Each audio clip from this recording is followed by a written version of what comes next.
Hi guys, MrRoflWaffles here. This is your no-nonsense guide to the KOWAKUJO Easter egg. We'll be running through all the steps in detail to make it extra clear, and as a result, the guide is a little longer, but it's a better guide for it. So, let's begin with loadout recommendations. The first thing I highly suggest is that you spawn in with a weapon that has decent range, because for the boss fight, we're going to want a good ranged weapon. You're not going to do well with something that is very inaccurate or that has very high recoil. That said, it's also completely viable to use things like the Raygun Mark II in the boss fight, or the Raygun Mark I even, so don't feel like you have to keep that bullet gun the entire game. Then for equipment, I highly recommend Molotovs and decoys, because they're both used during the quest. And for gobblegums, your typical boss fight gobbles are the same here, your near-death experiences, maybe pop a perkaholic in your game if you've got one, but if you don't want a goon, I just rock the standard blue gobbles and they work absolutely fine. When you spawn into the map, your first priority is going to be activating Pack-a-Punch. Now, a lot of these steps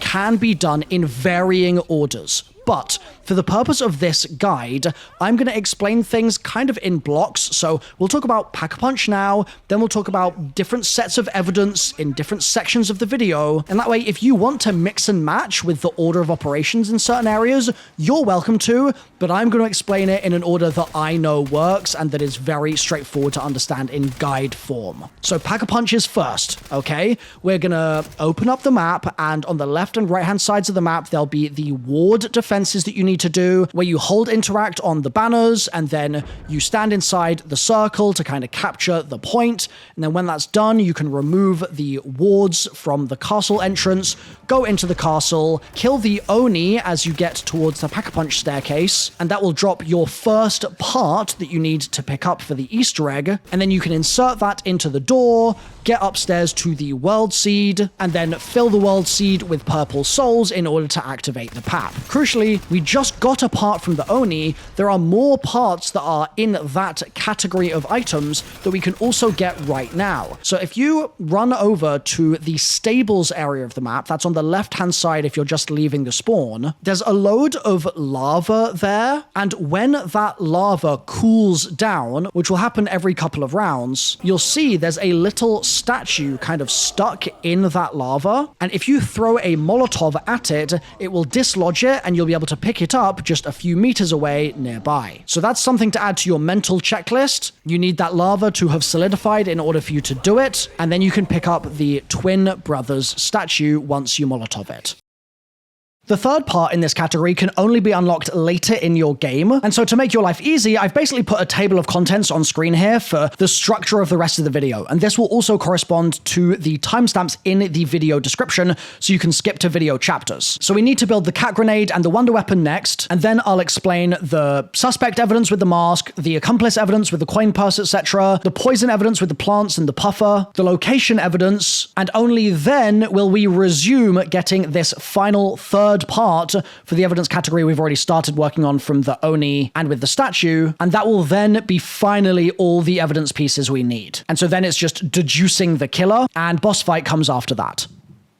The first major thing that we're going to really start working on in the game here is building the cat grenade. For this, you need 3 parts. The first part is a cat figurine, and this has 3 possible spawns. One is in the gatehouse on barrels, as you can see just here. The next is in the kitchens area, again on barrels, just here. And then the third is on the opposite side of kitchens on the barrel, just here. Hold interact to pick that up. The next thing we need is a bell, which is in-game referred to as a furin, and you can find that in the stables hanging on the front door of the submerged house here, and there's another possible spawn for it in the training area on the right of the wall buy. It's going to be pinned on the wall, and then there's a third possible spawn on the left of the spawn door staging area hanging on this wood here. Interact to pick that up when you find it in your game, and then there's a third part, which is a figure of a guy, and this again has 3 possible spawns. The first is across from PhD on the ground just here. The second is down the hallway on top of this table on the right hand side, and the third is further down the hallway and to the left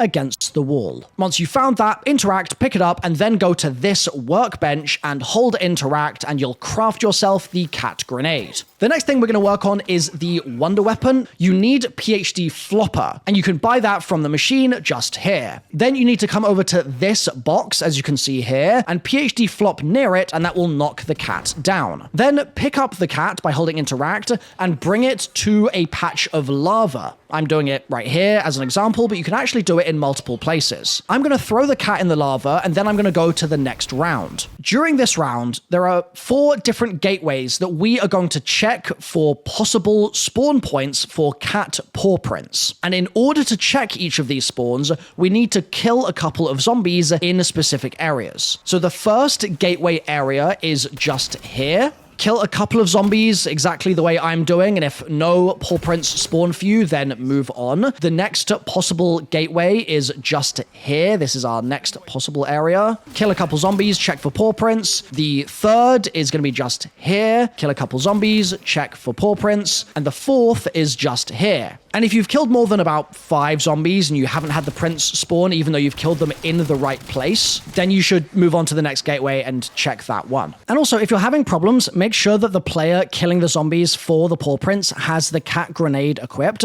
If you've run out and you don't have it anymore, you can go back to the bench where you originally crafted it and you can buy another one for salvage, but you're going to need this for the end of the step anyway, so make sure you've got that. Now, there are rumors about there being a 5th paw print location. There are 2 approaches I want to take here. Number 1, if you can't get any of these paw prints to spawn in your game, check the video description. And if I get confirmation there is a 5th set of paw prints, I'll simply put that location in the description for you to read. Super easy. Now, the second approach is I want you to make sure that you're killing zombies in the correct places that I'm showing in the gameplay. And if it still isn't working, you could try doing it on the next round, potentially, as well. Or it might also be worth making sure that you did the previous step where you threw the cat into the lava and then flipped to the next round. Because you might have just thrown the cat box down, but if you missed the lava, it might still be waiting for you to pick it back up again. Once you've got paw prints to spawn in, you need to kill zombies while they're standing just in front of where the paw prints are pointing to. And the easiest way to demonstrate this is to just do it visually. So you can see here, I'm lining up where the paw prints are facing, and then I'm killing zombies ahead of the prints themselves in that direction. And when you've killed enough zombies in this manner, it will cause another new set of paw prints to spawn. You're going to do this several times, killing more zombies in front of the next set of prints, and then in front of the next set of prints, and eventually the prints are going to form a little circle. When this happens, you can use your cat grenade that we crafted earlier to throw it into the middle of the circle, but you need to be careful for 2 reasons. Number 1, you need to make sure that you don't miss because the cat grenade can bounce, and number 2, this will only work properly when the lava is active in that area. So if you've got frozen over, cooled lava, it's not going to work. It needs to be the normal fiery lava. When you've thrown the cat grenade in the circle, an abomination is going to spawn out of the lava. You need to kill that abomination, and when you do so, it will turn into a cat, and the cat will run into the wall. Before we move on, make sure to flip the round.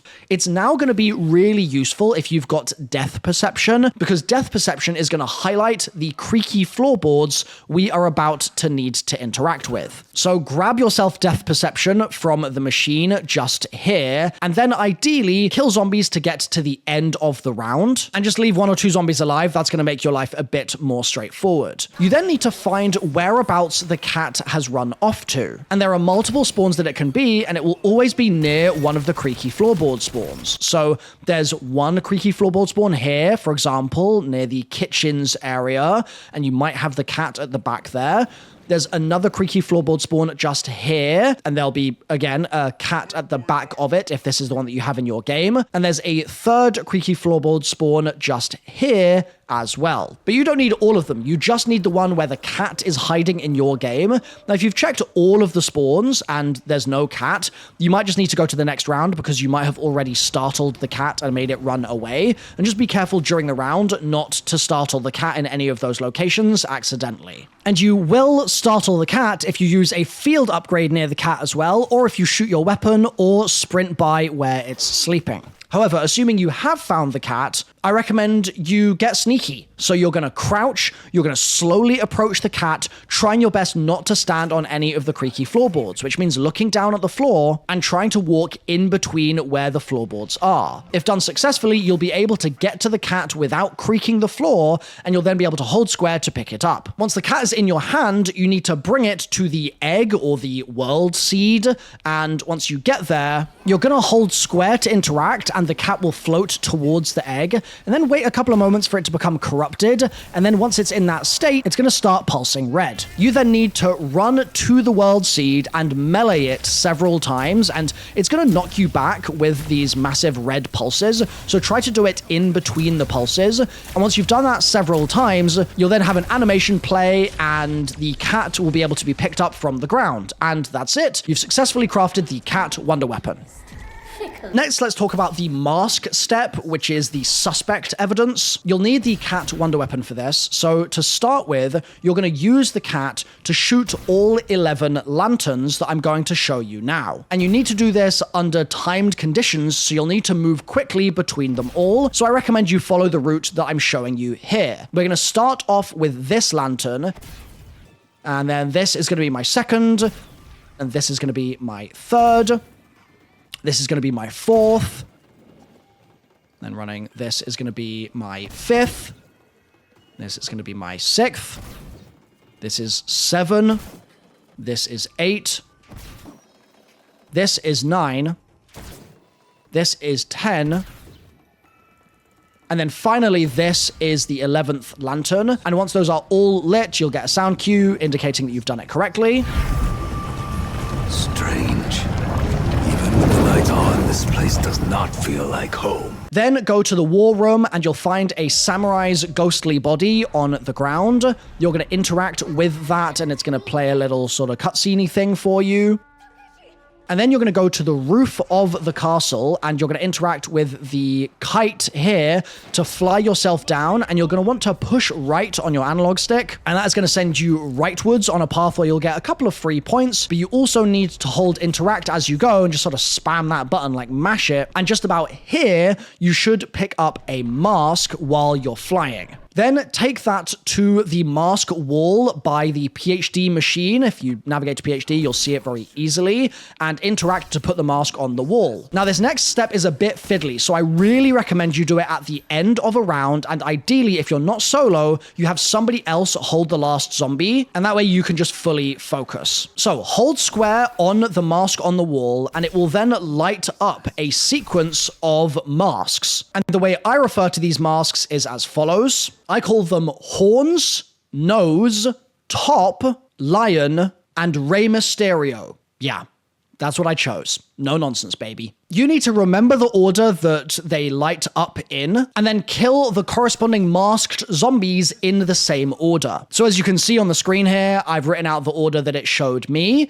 and so I'm killing the exact same zombies in that exact order. And if you get an extra kill by accident on the wrong zombie, you're going to fail the step, and it will force you to go to the next round, because there'll be black smoke on the mask, and you won't be able to interact with it again until you've gone to the next round. So you want to be very, very careful. And then once you've killed the zombies in the correct order, you then go back over to the mask on the wall again in the center, hold to interact, and it will show you another order but with one extra mask this time in the sequence. And then you kill the corresponding zombies after it's shown you the full sequence, and then it will be completed. You'll interact with the wall one more time. It will show you a final sequence. You kill the zombies in the corresponding order, and then that's done. The mask on the wall will glow. You're going to want to make sure you head over there and interact, and you'll get a little cutscene. And then the mask, after that's done, will fly away, and you're going to need to shoot it in a couple of locations. And at each location, it's going to drop you an evidence piece that you need to pick up. So the first location that you're going to find it in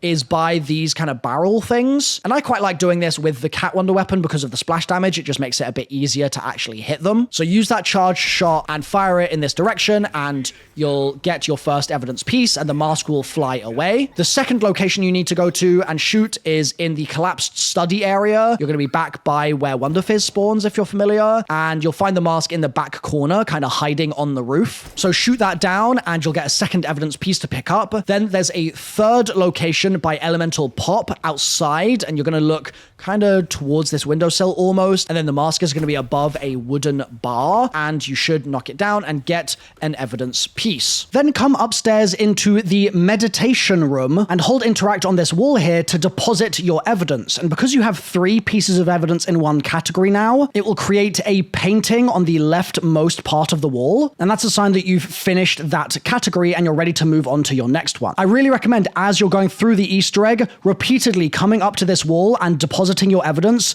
especially if you get stuck at any time. Next, let's work on the Accomplice evidence, and that's the coin purse, and this requires all 3 pieces of the mask evidence to have been placed in the evidence room, and therefore for the painting to have appeared. If you haven't done that, you will not be able to proceed with the steps here. For this, at the start of your game, one of the mystery box locations, and I don't mean the physical box itself, I mean the platform the box sits on, will have a small wooden tag sitting on it. And this indicates that this is the location you'll need for the coin purse step.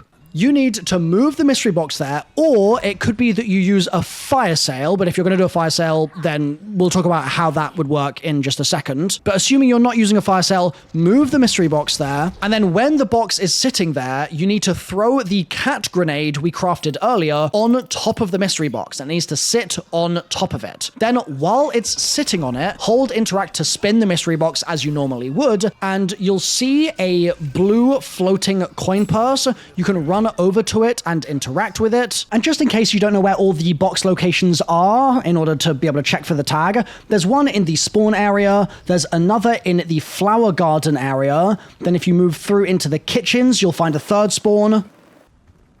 There's also one in the middle of the map by the big tree. Then on the other side of the map, the tea garden has a spawn in the center. You'll then find one in the stables also. And then if you head up into the castle itself, there are 3 spawns in the castle. One is inside the onsen baths on the right-hand side when you go in this door. Another is opposite. If you don't go up to PhD and instead you go to the right, you'll see the spawn. And for the third, you'll need to go all the way onto the roof and you'll find it up there. So those are your box spawns. But what if you don't want to manually move the box and you don't want to use a fire sale? Well, if you use the Mr. Peaks field upgrade and you use it with the Peaks' Favor minor augment, that will then allow you to spawn the box in wherever you cast Mr. Peaks. So you can throw your cat down, then throw Mr. Peaks down, it will cause the box to spin, and you'll be able to pick up the coin purse from inside. Once you've got it in your inventory, go to the spawn area and hold square on the blue floating purse that you'll see, and it will then play you a short cutscene. You'll then be ready to do the next couple of pieces of Accomplice evidence. We're going to start off with the gardener, then we're going to do the merchant, and finally the nobleman. But all of these must be done after the coin purse, and that has to be done after the mask is completed, and all those mask evidence pieces are put on that wall. I'm going to show you gardener first. So to begin with, you need a bucket of water. Buckets can spawn in multiple areas, but you can go over here in the tea garden to grab one. You can also grab a bucket from the stables. Now, note that these things do end up kind of disappearing if you drop them on the ground, and then they'll reappear in spawn points, so just be wary of that. Once you've picked a bucket up, you're going to come over here, and you'll be able to fill the bucket with water. Just hold interact over the water here, and you'll know the bucket is full of water because it'll start sloshing around when you move. With your filled bucket of water, we are going to go to the flower garden, and in the flower garden, there are 3 flowers that we need to interact with while we are holding a filled bucket of water. There's one just here, interact with that. Then there's another just here, and then there is a third just here. Once that's done, a gardener zombie is going to spawn in that's going to be immune, and so you need to shoot 2 different orange pots, and once those are fully broken, you'll then be able to damage the gardener. It will have elite health, so it's quite chunky to take down, and when it's dead, it will give you shears and a note which you can pick up. If in between watering all of those flowers, you run out of water because it will deplete each time you fill one of the plants up, then you can just run over to the original puddle and grab some more water and then return to the flower garden. Note, you'll also lose water from your bucket if you are hit by zombies or you're hit by things like fire while you're jumping around trying to get to the flower garden in the first place. Next, we're going to be doing the merchant step, and that involves a tomato. So you're going to come over here to this little wicker basket, and you're going to melee it to drop a tomato onto the floor. If you've already done this in a given round, you won't be able to get any tomatoes out of it, so you'll need to go to the next round. But assuming this is the first time you're trying this on your current round, you'll see the tomato drop to the ground. You then need to run away from the tomato and just leave it there for a good 60 to 90 seconds, and I normally do this basically as far away from the tomato as I can get, and then I run back over 90 seconds later, and I'll see a zombie stuffing its face with the tomato, and it will start running at me with the tomato in its mouth. Now, if the zombie isn't eating the tomato, that's a sign that you just didn't wait long enough or you weren't far enough away from the tomato. So give it a bit longer, and assuming the tomato's on the ground when you leave, it will then be being eaten by a zombie when you return. You need to bring that zombie with the tomato in its mouth through to the staging area just here, and kill that zombie kind of near to this window, and when you do so, it will drop the tomato onto the floor once again. The difference is that this time, it's going to attract a merchant zombie who will climb out of the window and will then start trying to ravenously eat all of the tomatoes that are now in the area. And while it's eating the tomatoes, you need to kill it. And it's got a lot of health, so be ready to burn quite a lot of firepower to take this thing down. Once you do so successfully, you'll get 2 parts to pick up. One is a piece of paper, and the other is the long-awaited abacus. Now, if the round changes while the merchant is still alive, you just need to go through the steps to spawn the merchant in again. So grab a tomato, respawn him, and then take him out to pick up those items. The next item is the Nobleman's hat. For this, you'll need decoys, which is why I recommended you spawn in with them in your game, but you can craft them at the crafting bench, which I just ran past in the gameplay here. It's very near Melee Macchiato. You can do this by holding 3 decoys via the augment on Mule Kick, or you can do it with 2 decoys, and then you can just run and craft a decoy and then throw that third one. But the goal of what we're doing is to throw 1 decoy onto each of the windows that are boarded up above this little gatehouse. When you land your third decoy in fast enough succession, as I'm doing here, you'll then have grenades thrown down to you by a zombie, and you need to return those grenades, but you need to cook them so that they explode on top of the zombie. Do this 3 times and the zombie will die, and it will drop you down the Nobleman's hat, and it will drop you down a note to pick up. With that grabbed, that's your third piece of evidence in the Accomplice category, so you're going to go back to the evidence board and hold square on the wall to display your next painting and to allow you to progress with the next set of evidence. Next, we're going to talk about the plant steps of the Easter egg, which is poison evidence. This begins with grabbing a flower, which is called a monk's hood flower in the game, from the flower garden. It's going to be quite near to Wisp Tea. It's near this crack in the ground, and I believe this is a fixed spawn, thank goodness. So hold interact to pick that up, and then bring it over to this flower pot that you can see just here. It's going to be on the far left-hand side. Once you've interacted with the flower pot, the flower will go inside it, and you then need to get an empty ash pouch. This can be found above the gate connecting the training area from the tea garden, and it's going to be in the rafters. So you'll need to shoot it down with the Wonderweapon charged shot, which is very easy because it's AoE. Once you've knocked it out of the rafters, you can interact to pick it up, and you then need to wait for a fisher to spawn in your game. What I mean by this is it's going to be a little red icon on your map that's a crack in the floor spewing out smoke, and that's what causes certain areas of the map to become very ashy and make you cough and take damage. This might have already happened a couple of times in your game, but we now need to do it to collect ash into our pouch. crouch. And if you don't have a fissure present and an ashy area as a result, then you just need to get to the end of the round that you're in right now, hold a zombie, and basically wait for it to spawn in. But if there isn't one there, and you get to the end of that round and there's still been no fissure spawned,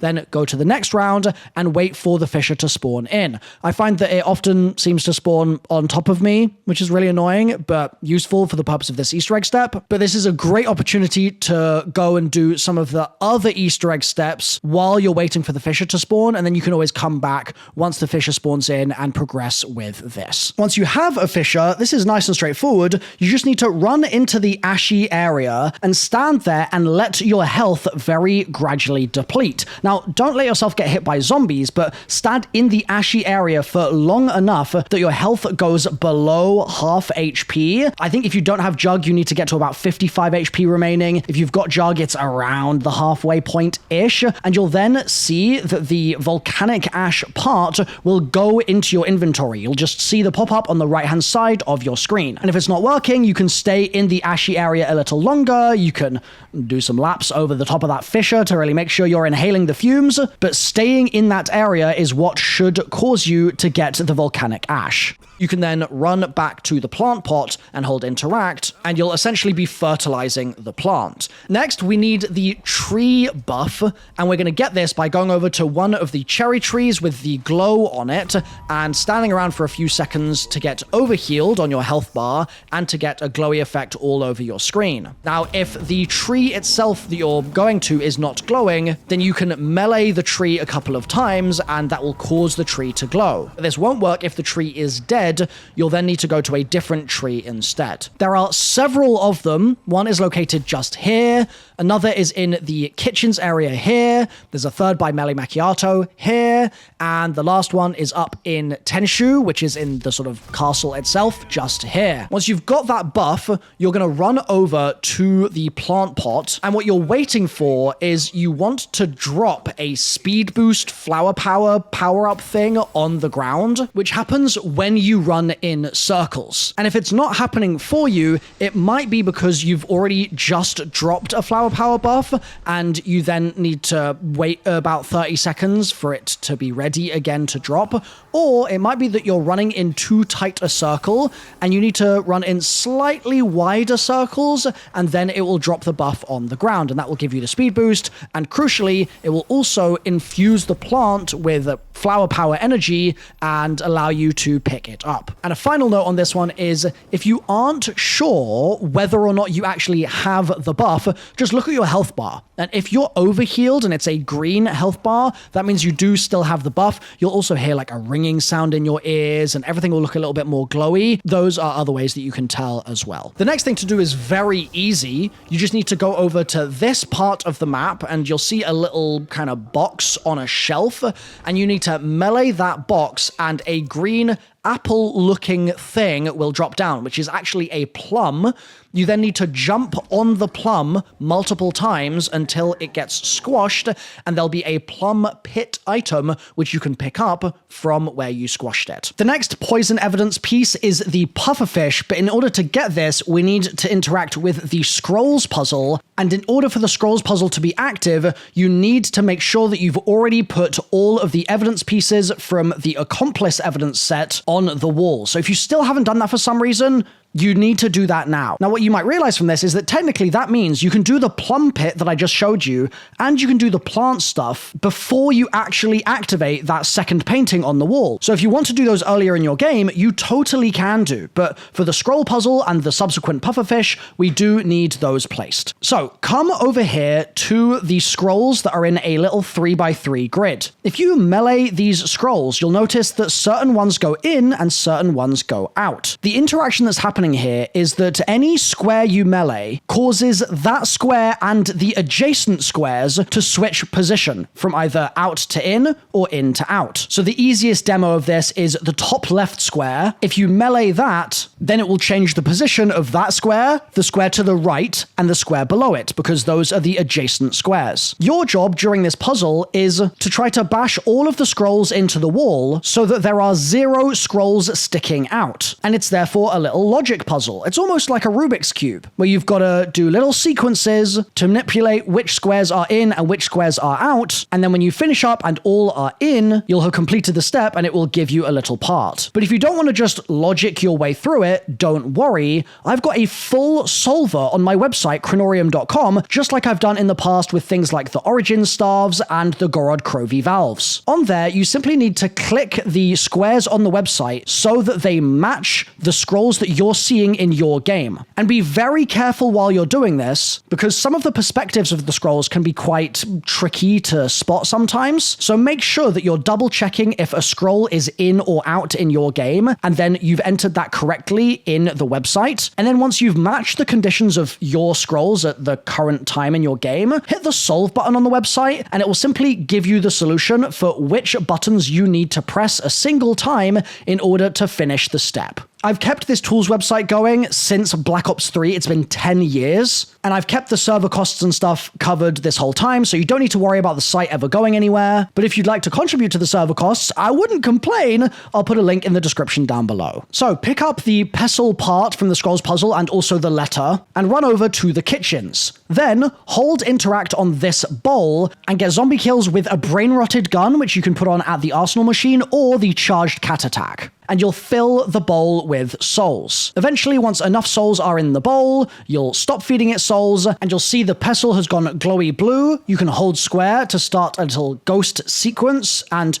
once you're done watching that sequence, turn to your side, and you'll see a pufferfish has become available to pick up inside the cupboard. This is your third poison evidence piece, so you now need to run back over to the evidence board and hold interact on the wall to reveal your next painting. The next evidence set involves a bowl, which we need to perform Kintsugi on, which means we are going to repair it, but first we need the pieces of the bowl. The first piece of the bowl can be found at the very beginning of your game. You can pick this up at any time, as long as you've killed that first Oni that spawns in when you're doing the Pack-a-Punch process, and you'll find the part in that area, on the floor by the Pack-a-Punch stairs. The second piece of ceramic can only be activated once you've revealed the painting of the previous evidence set, which was the poison, and the reason for it is that the ceramic is attached to that painting, so you'll see it here, and you can hold interact to pick it up. Then go into the tea garden area and hold interact here in order to craft the bowl, that's the Kintsugi, and then go to the next round. Once you've done this, you'll be able to hold square on the bowl again, and it will start another ghost cutscene. And then after that's done, you'll be able to pick the bowl up. Bring that bowl to this area near the big Japan map in the right-hand side of the castle,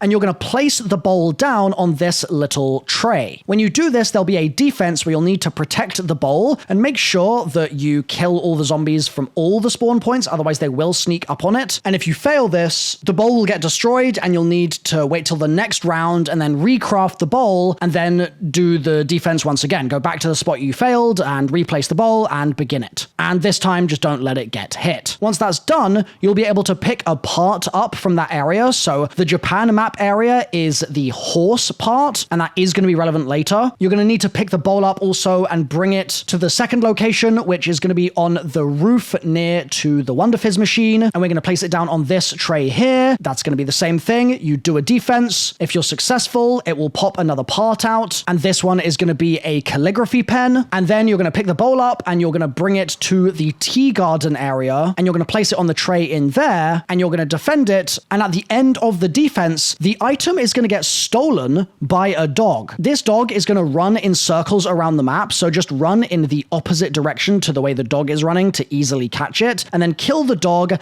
and take the item from its mouth, which is a whisk in this case. So that's a horse, a calligraphy pen, and a whisk. That means we can go over to the evidence wall and hold interact, which will reveal another painting. We're now ready to resume our final evidence set that we started way at the beginning of the game. We already have have 2 parts for this. If you don't know what they are, then scroll back to the start of the video. But this last part can only be grabbed once we've done all of the Kintsugi steps in the location evidence set. So make sure you've put all of that evidence on the wall before you proceed with this final part. You need to go downstairs near to the PhD machine, and you'll see this rubble has revealed a clock. And if you interact with the clock, it will show you 4 numbers in a sequence. You do need to be able to read an analog clock for this, and if you don't know how to do that, then I'm sorry, but you're a lost cause. The example I'll show you in my game is I got 6, 4, 6,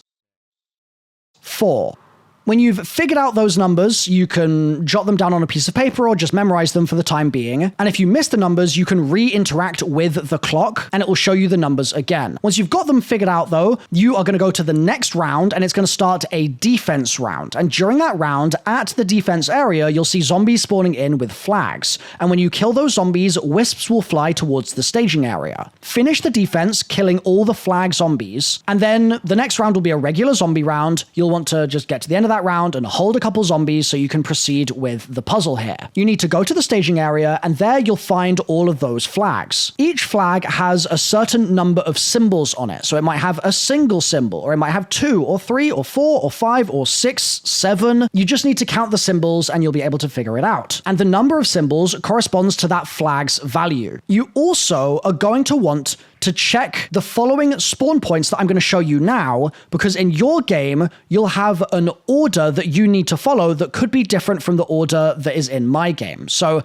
this first area that I'm showing you just here, for me, has the Japanese number 1 written on the wall. But like I said, for you, it might be a different number. And I'll show you all the numbers now, don't worry. This next location, for me, is showing the number 2. It's just 2 scratches. Then I'm going to go over to the third possible location. That's this one. This, for me, is the number 3. And then finally, for me, this is the number 4 in the 4th location. And so this means what the game is asking me to do is it's asking me to remember my clock number, which was 6464, and then it wants me to place 6 symbols in total in the first location, i.e. the location designated with a 1 symbol, and then I need flags that add up to a value of 4 to be placed in the location with a 2 in it, flags with a value of total 6 to be placed in the 3rd location, and finally flags with a total value of 4 again to be placed in the 4th location. Now for some of these it'll be very easy because you'll have 6 required in a location and you'll have a flag that is the value 6. So you can just place 1 flag there and you do it in the little bamboo shoots that are next to the little blue glowing numbers and boom, that's done. But other areas will require you to do multiple flags. So if there's a 4, but you've already used a 4 flag somewhere else, then you could do a 3 flag and a 1 flag. So simply look at your clock number and then place the corresponding flag values in the correct order of locations and then go back to the clock. If you look at the clock, you should see the numbers that were in your clock number lit up on the face of the clock. So for me, it was 6464, but if I had a different number lit up, like for example, here I've got 67, that's a sign that something's gone wrong and I've accidentally messed my math up and I need to ensure that all my totals are correct in the different flag areas. Now, something to be aware of is if you've got repeated numbers, you're going to need to find different ways to get to that total number that is required. So let's say you have 2 6s like me.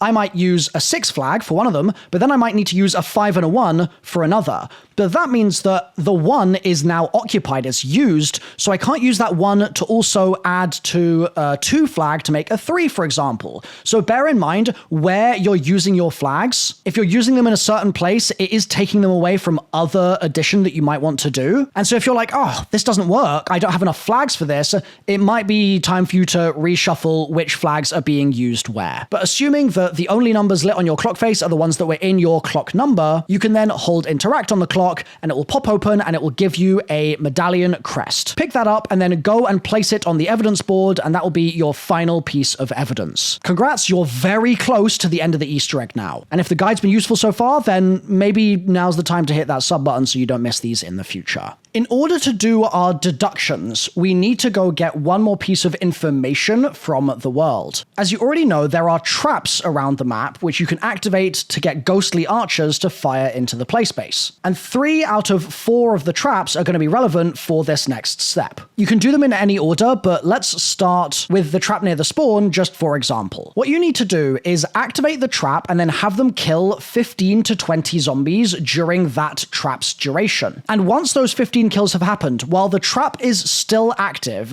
you need to run and look in this window for a ghost facing the wrong way. Hold square to interact with that ghost, and it should give you a quote, and I really recommend turning subtitles on here because it will help you understand what they're saying. The quote will either say they have nothing to report, or they didn't see anything, or it will mention a character, and that character is one of the accomplices that we interacted with earlier in the Easter egg. So, they can be either merchant, gardener, or nobleman, and sometimes the nobleman is referred to as the courtier. So do your first ghost trap, find this little extra ghosty guy once you've gotten enough kills with the trap during a singular use of it, and listen to see if one of those 3 people are mentioned, and if not, it's time to go to another trap and try that one instead. So here I'm going to the trap in the flower garden area, activating that. My teammates are hoarding zombies outside so that the zombies get killed by the trap, and then after 15 to 20 kills, I'm going to look in this area here, and I'm going to find that the ghost has spawned in. I'm going to hold square to interact on him, and I'm going to listen to what he has to say. If he mentions one of the characters, perfect, I can go back to the evidence wall, but if he still says nothing to report, then we're going to go to the 3rd trap, and this one's near the big tree. Activate it, get those 15 kills, and then you'll see the ghost spawn in on the back of this wall area, and if you interact with him, he'll say his sentence. If you're struggling to get the ghost to spawn, make sure that you've flipped around from the previous stuff that you were doing, placed all of your evidence down so that all the paintings are there, and ensure that you're getting enough kills with the trap before you go and look for the ghost. And again, it has to be all within the same trap activation. Armed with the knowledge of which of the accomplices has been mentioned in your game, we can now go back to the evidence board and do our deduction. Now, please note, this step is notoriously tricky, so I'm going to explain it in detail, but if anything doesn't work for you, please check the pinned message in the YouTube video and the description of the video as well, as there'll be updated information there to give you even more info if you're having trouble. The easiest way to explain how this works is going to be to do a worked example first, and then I'll give you the solutions so that you can apply them yourself. So in my game, as I just showed you, I had one of those ghosts mention the courtier, which is the nobleman, and the associated item to that guy is the nobleman's hat. Now, if you had the gardener mentioned, then the associated item there is the shears. If you had the merchant, it's the abacus, which is the rectangular box. So the first thing that you're going to do is pick up that associated item from the evidence board, and you're going to place that in front of the 2nd painting. Then you're going to go back to the evidence board and pick up the comb, and that is going to get placed in front of the 1st painting, and then you're going to pick up the medallion crest that we got from the clock earlier, and you're going to take that from the evidence board and place it under the 5th painting. This leaves just 2 paintings remaining in slots 3 and 4. Slot 3 corresponds to the murder weapon, the cause of death, and slot 4 corresponds to the location of death. So let's do slot 4 first, because it's a bit easier. You're going to look at the painting in slot 4, and you'll see that in the background there is either a mountain, a bird, or a fish. If you have a mountain in your game, that means you need to place the horse item there. If you have the bird, that means you need to place the calligraphy pen there. And if you have the fish on the wall, that means you need to place the whisk there. This means the only remaining inputs for you now are to put something into slot 3 under the painting 3, and also to spin the wheel on the left side of the room. However, before you do those 2, I really recommend you double check everything I've just said about these first 4 items, because if you've accidentally made a mistake with one of those, it's going to ruin your attempts to do everything else here. So for painting 3, this is how you're going to work it out. You're going to remember what the ghost told you earlier about who your accomplice was. So for me, it's nobleman. And then you're going to go over to this piece of paper on the wall, the doctor's note, and you're going to look at what the cause of death is. If the cause of death is emesis, you should see that word EMESIS, then the pufferfish needs to be placed in front of painting 3. However, if a noxious plant is mentioned, then you need to place the monk's hood flower in front of painting 3 instead. But those are only for the nobleman. If you have the gardener in your game, and the doctor's note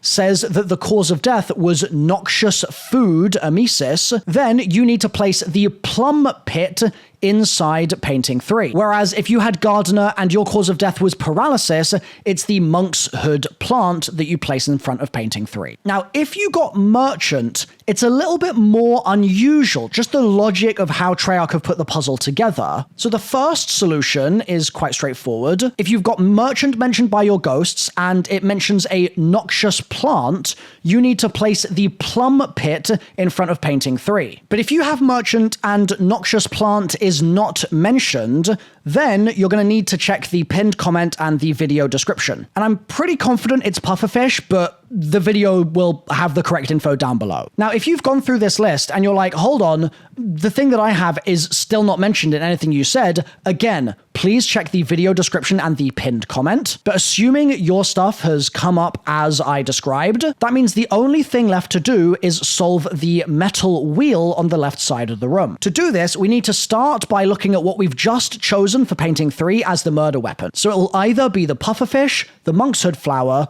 or the plum pit. You then need to go to the poison table, that's the rightmost note on the wall, and look at the number associated with that murder weapon. So for me, I had pufferfish as my murder weapon, and on my note in my game, that has a time to kill of 1 hour, but it might be different in your game, so check your note. I'm then going to go back to the doctor's note on the left-hand side, and I'm going to look at the time of death, and there's going to be an animal mentioned there. I'm then going to go over to the metal disc and I'm going to find that animal that was mentioned on the note, and then I'm going to go anti-clockwise from that animal by however many hours the poison note said. So for me, that was 1. So I'm going to go to the animal that was mentioned that for me was a boar, and then I'm going to go anti-clockwise 1 space. Now, there are a couple of things to mention here. First of all, it can be kind of difficult to tell what animals are on the disc, but thankfully they correspond to the Chinese zodiac. So here's an example with other drawings of the animals so you can understand what they look like. And also, you might have some animals that are given a slightly different name. So for instance, in mine, it's boar, but on most of the Chinese zodiac stuff I've seen, it's the pig, not boar, but that's just because a boar is a pig. So if you're like, hold on, it's not exactly carrying over 1-to-1, it might just be that you need to think, what is this kind of animal? Oh, a stallion is a horse. Got it. That kind of thing. So find your animal on the doctor's note, then find where it is on the disc, then go basically backwards in time, anti-clockwise by the number mentioned on the poison note, which corresponds to the poison on your slot 3, your painting 3. And then when that is done, you need to very carefully light the incense by holding interact on the left-hand side of the paintings and the right-hand side of the paintings. That is your submit button. Now, the reason I say be careful is there's a chance that you accidentally turn the wheel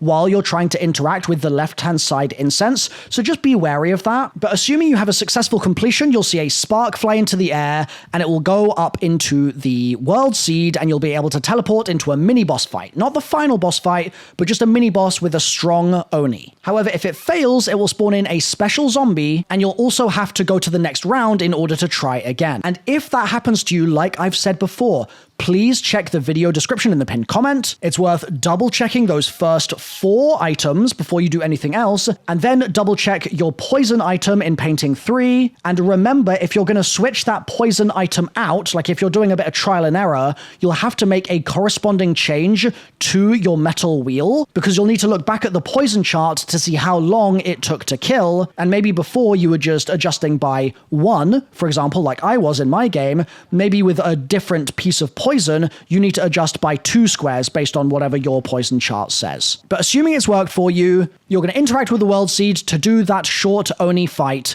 and then you're going to spawn back in and do any final prep before boss fight, and then you can access boss by holding square on these kites, and there'll be a vote. And when you get there, the fight is actually very straightforward in my opinion. It's just quite chaotic.